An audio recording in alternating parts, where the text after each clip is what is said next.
మాట్లాడాలా? ఈ ఏజ్లో కూడా ఇలా చేస్తున్నారే, చేయకూడదే, ఇలా చేస్తున్నారే అంటున్నారు. ఈ ఏజ్లో చేయకూడదే, ఎలా చేస్తున్నారు అని అడిగితే పర్వాలేదు. చేస్తున్నారే, ఈ రోజులో కూడా చేస్తున్నారు అంటే చేయకూడదా? మా వాళ్ళే అప్పుడు వీడు వంశీ ఒక గ్రూప్ ఉంది, వీళ్ళందరూ నా కంపోజింగ్ రూమ్ ముందా ఒకే గలాట చేస్తూ ఉన్నారు. అది ఇక్కడ మాట్లాడడానికి నేను రాలా, మాట్లాడడానికి ఏమీ లేదు. నేను చేసిన పని ఈ పిక్చర్లో ఉంది.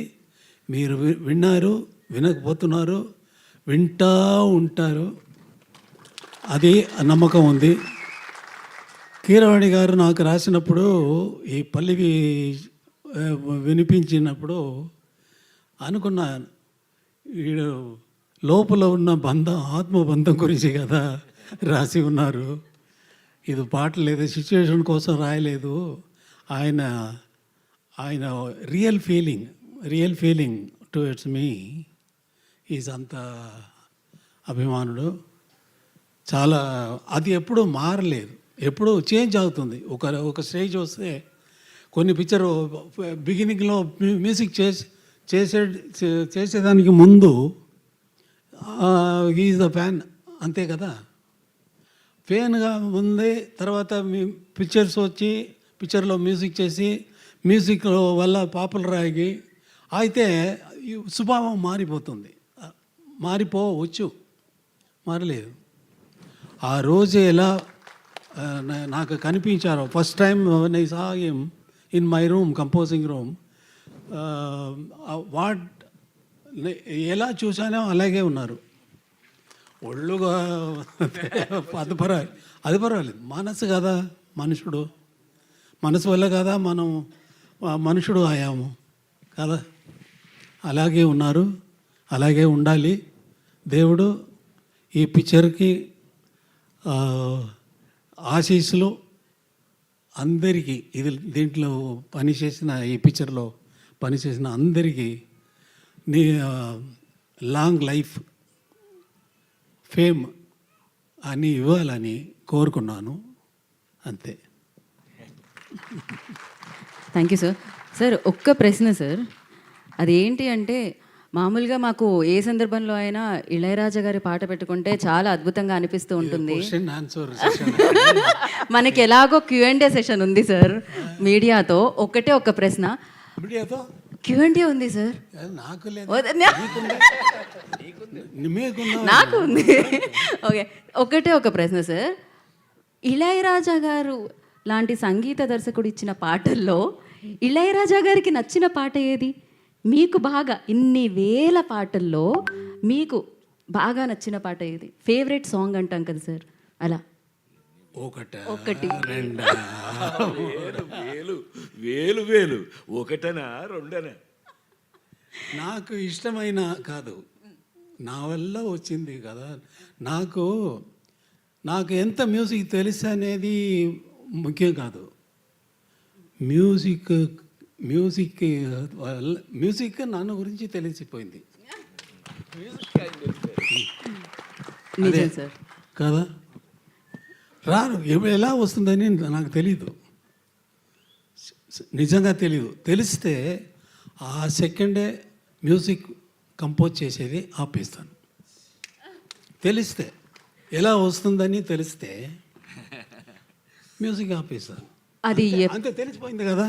హాయిగా ఇంట్లో కూర్చొని నాకు మ్యూజిక్ తెలిసిపోయిందిరా అన్నాడు కదా.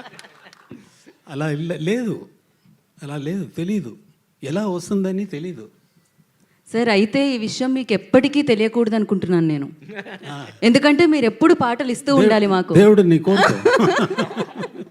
Thank you. ఇందాకే అన్నారు స్వామి అని పిలుస్తాము అని చెప్పి, నిజంగానే ఆ స్వామి దర్శనం మాకు ఇన్నేళ్లకి వేదిక మీద లభించింది. Thank you so much. So మీ పాట ఎప్పటికీ మాతోనే ఉండాలి అని మనస్ఫూర్తిగా కోరుకుంటున్నాము. అయితే మనకి మీడియాతో ఒక చిన్న ఇంటరాక్షన్ ప్లాన్ చేశారు వీళ్ళు. ఓకే, యా, కాదు సింపుల్ గా ఏమన్నా ఆ, అడుగుతా? సింపుల్ గా సార్. సింపుల్ పాట సార్, గురించి, పెరుసా షష్ఠి పూర్తి గురించి. కేకమంటాంగే, సుమ్మా ఏదో లైట్ అంత మాదిరి అలా మాట్లాడే వాళ్ళు నేను కాదు కదా. అలా ఇవ్వలేదు ఏమైనా. దానికి ఫంక్షన్ కోసం వచ్చాను, రిలీజ్ కోసం. ఎప్పుడైనా నన్ను చూసేవాళ్ళు రిలీజ్ ఫంక్షన్లో, ఆడియో ఫంక్షన్లో, ఏదైనా ఫంక్షన్లో చూసేవాళ్ళు ఉన్నారా? ఎక్కడైనా వెళ్ళానా? ఇక్కడ వచ్చానంటే కొత్త వాళ్ళు ఫస్ట్ టైంగా అటెంప్ట్ చేస్తున్నారు, వాళ్ళు ఎంకరేజ్ చేయాలని ఇక్కడ వచ్చాను. అదే నా స్వభావం. ఫస్ట్ పిక్చర్ చేసినప్పుడు నెక్స్ట్ వచ్చిన కొత్త డైరెక్టర్స్ వస్తే వంశీ గురించి ఎవరికి తెలుసు? నాతో వచ్చారు యంగ్స్టర్స్, వస్తే వాళ్ళని ఎంకరేజ్ చేసేదే నాది స్వభావం అయిపోయింది. అలాగే భారతి రాజా వచ్చినప్పుడు భారతి రాజా కాదు, నేను నాతో వచ్చినప్పుడు భారతి రాజా కాదు, మణిరత్నం కాదు, వంశీ కాదు. ఇప్పుడు ఇలాంటి ఎన్ని డైరెక్టర్స్ చెప్పాలా? మణివண்ணన్, నివాస్, మనోబాల, అదే వాళ్ళ కోసం నేను వచ్చాను కాబట్టి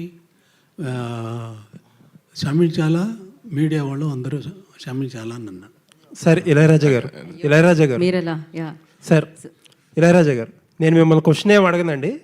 జస్ట్ దట్ ఏంటంటే ప్రొడ్యూసర్కి ఫస్ట్గా థ్యాంక్స్, మిమ్మల్ని మా ముందు కూర్చోబెట్టారు, అది మాకు అదృష్టంగా భావిస్తున్నాం. అండ్ గత నెలలో ఒక వార్త చదివాం, ఏంటంటే భారత ప్రభుత్వం ఇళయరాజా గారికి భారతరత్న ఇవ్వబోతుందని ఒక స్పెక్యులేషన్ వార్త.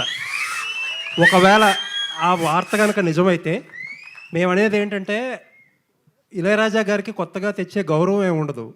భారత ప్రభుత్వానికి కానీ, భారతదేశానికి కానీ, లేకపోతే భారత ప్రజలకు కానీ మాకు ఒక గౌరవం ఇచ్చుకోవడానికి ఇన్నాళ్ళుగా కుదిరిందని అనుకుంటాం. Thank you sir, thank you for all your. ఆయనకి ఇది రావాలని మనం అందరం ఆ భగవంతుని మనస్ఫూర్తిగా కోరుకుందాం. భారతరత్నతో ఆయన వచ్చిన రోజున మీరన్నట్టు వదలకుండా మళ్ళీ మనం కిరవాణి గారు బ్రదర్, మనం అందరం కలిపి ఆయన్ని హైదరాబాద్లో సన్మానం చేయాలి. తప్పకుండా సార్, థ్యాంక్ యూ. మిమ్మల్ని క్వశ్చన్లో తీసుకొని అంటున్నారు కాబట్టి మిమ్మల్ని ఇబ్బంది పెట్టే ఉద్దేశం లేదు. Thank you sir. ఖచ్చితంగా. సో